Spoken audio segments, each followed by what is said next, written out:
സമയം രാത്രി 7:45 കഴിഞ്ഞു. എന്നാലും പുറത്ത് നല്ല വെളിച്ചോണ്. ഇതിപ്പോ സമ്മറിന്റെ തുടക്കമായോണ്ടാണ്. കുറച്ചാളും കൂടി കഴിയുമ്പോ 10 മണി കഴിയും ഇരുട്ടാനായിട്ട്. പിന്നെ ഞാൻ വട്ടോളിനെ എടുത്തുകൊണ്ട് റെയിൽവേ സ്റ്റേഷനിലോട്ട് വേറെ കൊണ്ടല്ലേ, നമുക്ക് ജർമ്മനിയിൽ നിന്ന് ഒരു പാഴ്സൽ വന്നിട്ടുണ്ട്. ആ ബാഗും കൈ പിടിച്ച് കൈയും വീശി വന്നതാണ് ഞാൻ പറഞ്ഞ ജർമ്മനിയിൽ നിന്ന് വന്ന പാഴ്സൽ. പിന്നെ എന്നെ കണ്ടപ്പോ തന്നെ അവൻ പറഞ്ഞു നമസ്കാരം, സ്വാഗതം.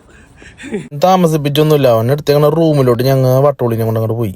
റൂമിൽ ചെന്നപ്പോഴായിരുന്നു നമ്മളെ കത്തൊരു 8ന്റെ പണി ഉണ്ടായിരുന്നു. നമുക്ക് ഒരാളെ എൻ്റർ കോഡ് ചെയ്തിട്ട് വന്നിട്ടില്ല. അവിടെ ഉണ്ടായിരുന്ന റൊമേനിയക്കാർ നമുക്ക് അവിടുത്തെ ഓഫീസിന്റെ നമ്പറൊക്കെ തന്നെ അതിലേക്ക് വിളിച്ച അവസാനം കയറി. ഉള്ളിൽ കയറി കഴിഞ്ഞപ്പോഴാണ് അടുത്ത പണി. അവിടുത്തെ നമ്മുടെ കീ വെച്ച് നമ്മൾ ടാപ്പ് ചെയ്ത് നോക്കിയിട്ട് അതാണ് തുറന്നത്.